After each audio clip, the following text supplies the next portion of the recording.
आइए smart board पर एक बहुत ही बेहतरीन प्रश्न देखते हैं जो परीक्षा दृष्टिकोण से काफी महत्वपूर्ण है, इसलिए मैंने इसे VBI लिख दिया है। प्रश्न जो है दो चर वाले रैखिक समीकरण के एप्लीकेशन टाइप से है। प्रश्न को सुन लेते हैं।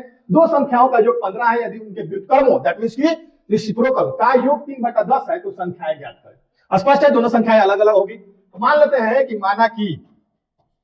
माना कि संख्याएं क्रमशः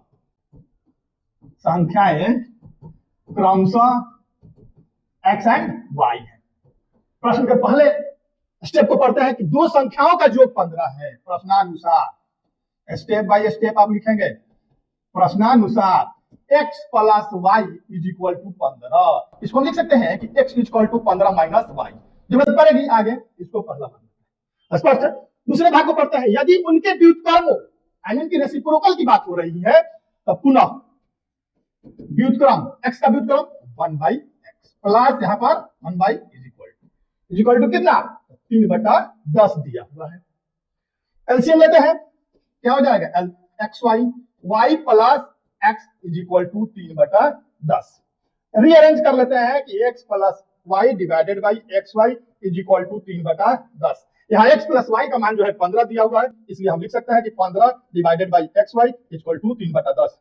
ये क्या हो जाएगा 3 5 15। क्रॉस मल्टीप्लिकेशन कराते हैं तो रिजल्ट हमको क्या मिल रहा है कि xy इज इक्वल टू 50। अगर मन करे तो इसको सेकंड मान ले, नहीं भी मान सकते हैं। ऊपर से x का मान पुट करते हैं, क्या मिलेगा हमको कि 15 minus y into y is equal to 50। Cross multiply करते हैं इसको तो 15y minus y square is equal to 50। Rearrange करते हैं तो हमको क्वाड्रेटिक इक्वेशन प्राप्त होगा। कैसे? तो y square minus 15y plus 50 is equal to 0। Middle term splitting method से मध्य पद को दो भाग में तोड़कर हम इसका फैक्टर निकालते हैं। तो गुना करने पर 50, यहाँ चिन्ह प्लस का है तो जोड़े पर 15। जाहिर सी बात है क्या हो जाएगा 5 और 10। तो y square minus 5y minus 10y plus 50 is equal to 0। Common लेते हैं, कमन हमारा क्या हो जाएगा y into y minus 5 minus 10 y minus 5 is equal to 0। Clear है? हमारा ये फैक्टर सही है। क्यों? क्योंकि ये पुस्तक का दोनों सिंगुलर क्वांटिटी है। फैक्टर बनाते हैं तो y minus 10 into y minus 5 is equal to 0।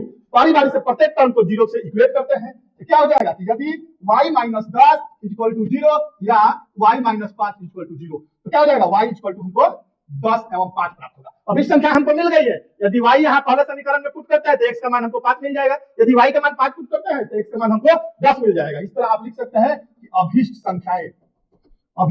संख्याएं क्या हो जाएगी तो 10 और 5। धन्यवाद।